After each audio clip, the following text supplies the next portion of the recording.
is to look at certain different states of magnetization. And so usually we think of magnets as being represented by an arrow which either points up or down. But it turns out that if you change the shape of these little structures, you can end up with magnetization that does not necessarily point up or down. And so new states emerge. One of them is known as the vortex state, and it's very similar to this image, the image of a hurricane. Here is a quiet zone, the eye of the storm right here, and so here is a quiet zone that nothing much is going on right here. And the hurricane circulates either in the clockwise sense or in the counterclockwise sense. And so similarly, these arrows in this case point in the clockwise sense. Or you could also create a disk in which these arrows point in the counterclockwise sense. Clockwise or counterclockwise, it turns out, is more stable as you make this disk smaller and smaller. Up and down is not so stable. Clockwise and counterclockwise is more stable. And so people are interested in looking at this structure. Maybe we don't need little pillars or little islands. We need an array of disks to hold our data. The other state people are looking at is what is known as the bubble state. And so right here, these yellow arrows represent a little bubble. And outside, the blue arrows represent something else. And so one can think of this yellow arrows as representing bubbles of liquid, or bubbles in a liquid rather. These apparently turn out to be quite stable. If you create them, it takes quite a bit of effort to destroy them. And if you leave them be, they will stay as bubbles. You can move them around too. And both of these states are interesting because apparently if you make them smaller and smaller, they don't lose their stability. So the question is, do you know enough about how these states behave to be able to actually go to engineering and say, make me something that I can sell within $100? And the answer right now is no, you don't know enough about them. You don't know enough about them to be able to make a product out of them. And so many people are trying to understand how do these states behave, these two specific states behave, if you come in from the outside and tickle them. Yes, question.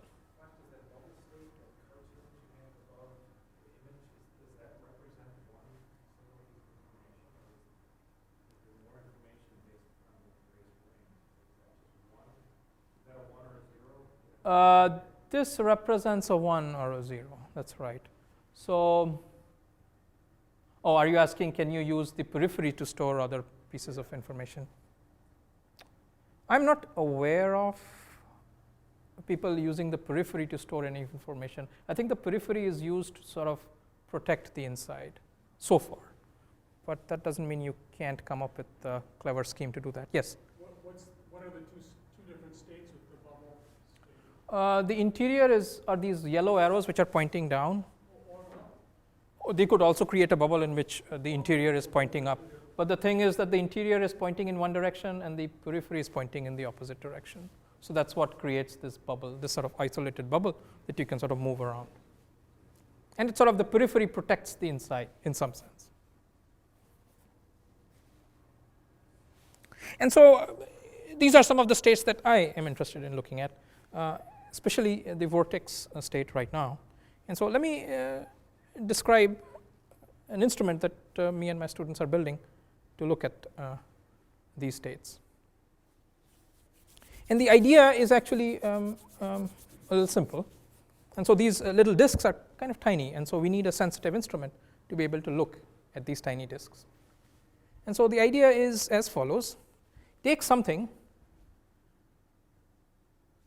that flexes, and so here is something anchored to one point, and here is a free end. This thing will flex if something happens on the free end. In this case, a person may be jumping up and down. And here are the people who have designed this experiment, so myself and my students.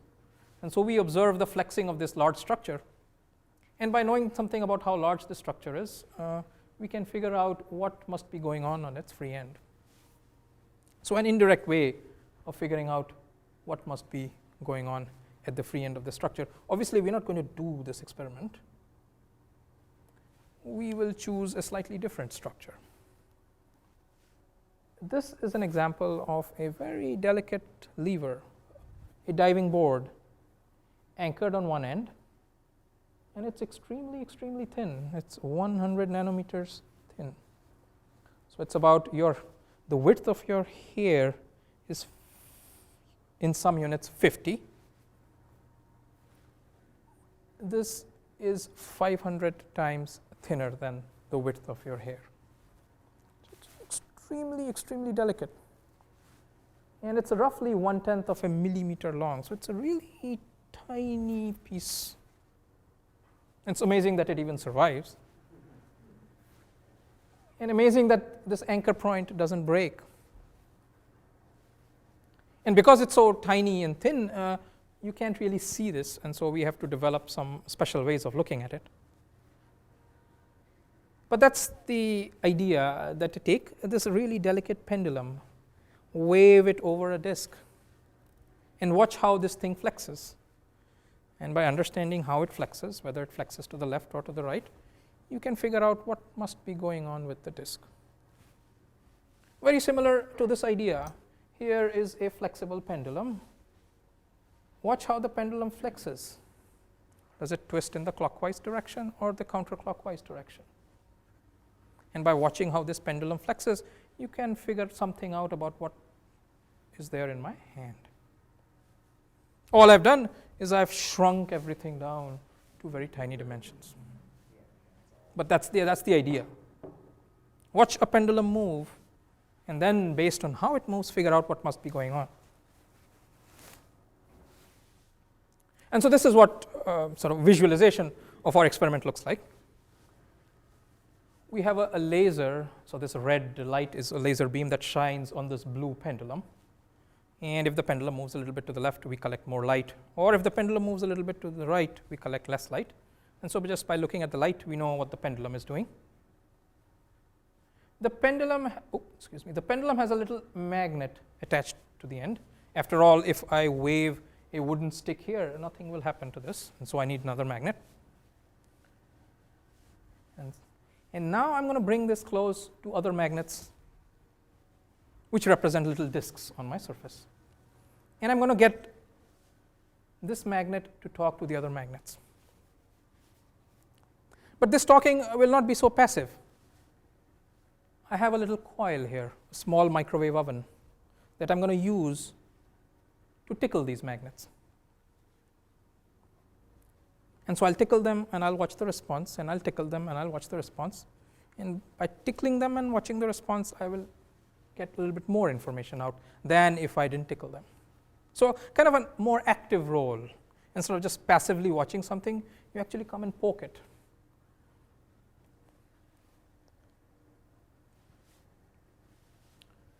This is just to make sure that you know that this is real. That's we are building this, and we have built this actually. And I'm going to play a movie for you. This is the idea that we have.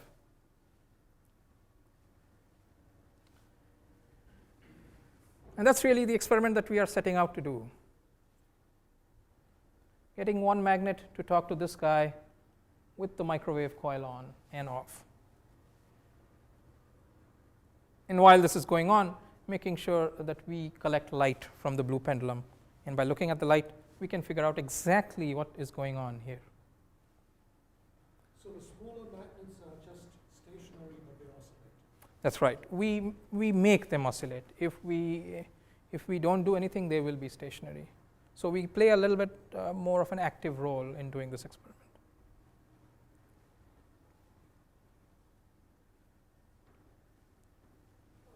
Yes?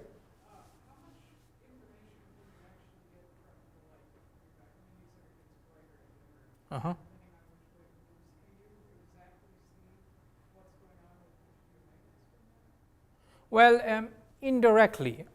So the light tells us which way the pendulum has flexed, and by how much. That information tells us how big of a force is acting on the pendulum. Once we know how big of a force is acting on the pendulum, we go back and look at theory. Theory says that if you have a little magnet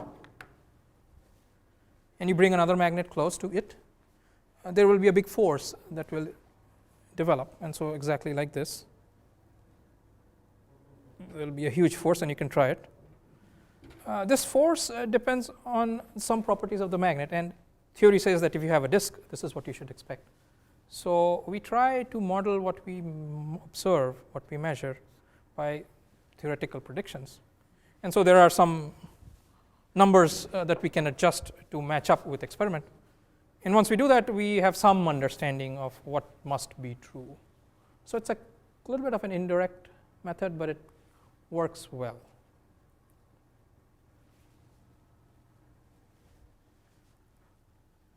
And so right now, what we are focusing on in our lab is the behavior of these disks. And this is what we are interested in. What makes them go clockwise, or what makes them go counterclockwise? If they are clockwise, can we switch them and make them go counterclockwise?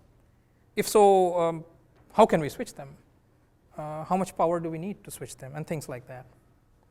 And before doing the experiment, I asked my student to sort of model the system. And so he was able to produce both the model and a movie that describes how it is possible to create this state and destroy it. So I'm just going to run the movie for you. And you'll see how it's possible, at least theoretically, for us to not only destroy the state, but also to create it. And so at least we have a window within which this state emerges. And if we move outside this window, this state disappears.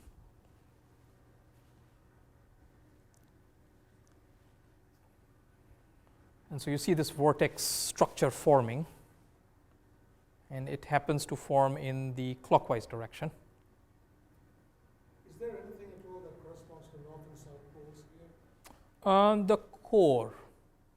The core can either point straight at you, or the core can point into the board. Yeah.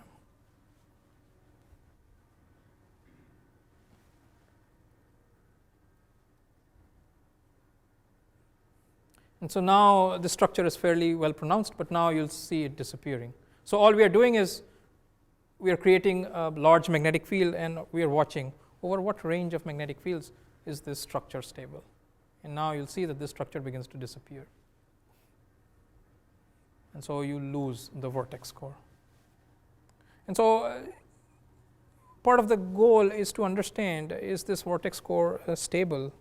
And the answer is, of course, it's not stable. It is possible to destroy it. But there is a fairly, there is a large tolerance that this structure exhibits. And so our interest right now is to understand what is the range over which this structure is stable, and what can we do to increase or decrease that range.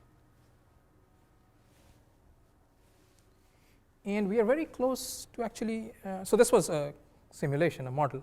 And in our lab, we are right now very close to actually be able to see the structure with the pendulum. And so if I see this, I think I'm going to yell and scream. This will be the first time that the structure has been seen at an undergraduate university. So far, people have seen this structure with $1 million machines. And I'm hopeful that with my students, we'll soon be able to actually image the structure with the pendulum that I've just described. So that will be a first. And I think I will conclude with that. Experiments are underway in the science building. And I just want to say that visitors are welcome. If you would like more information, please stop by the science building and ask to see the lab. I'll be very happy to show you around and explain what is it that we are doing. So thank you very much. Thank you, everyone.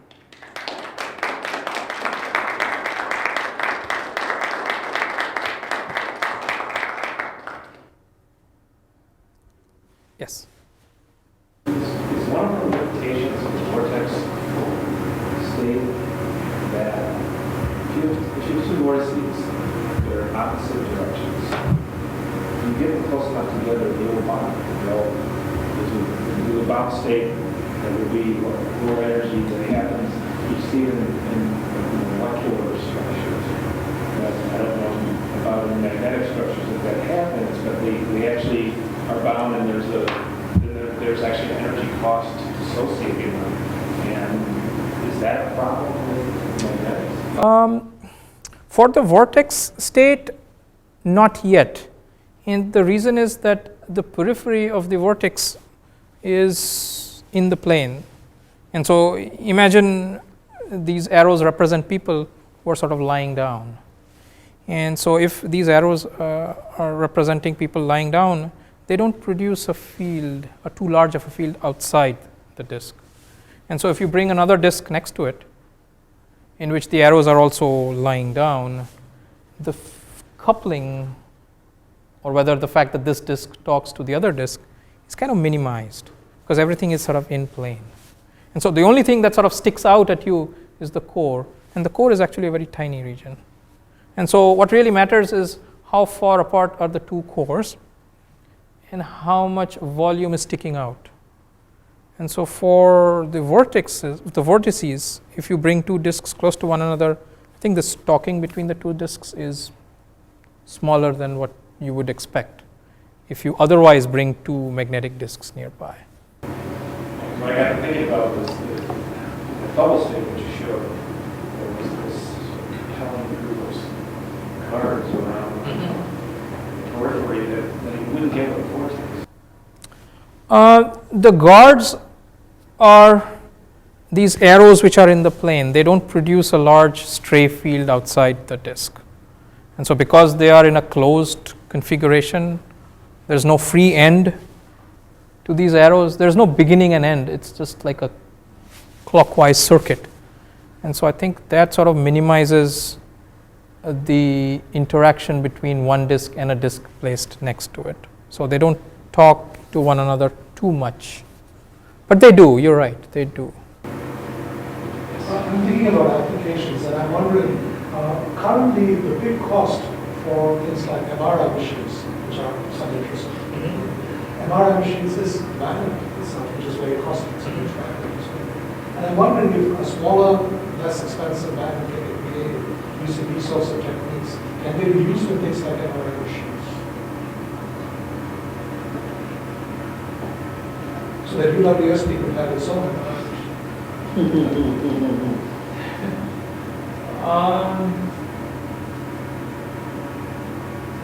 I don't see, well, right now I don't see how.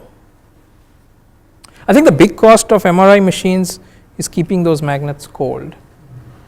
So the big cost is liquid helium. The MRI machines don't use permanent magnets as far as I can tell. They use magnetic fields produced by, right, so these are more permanent. And yeah,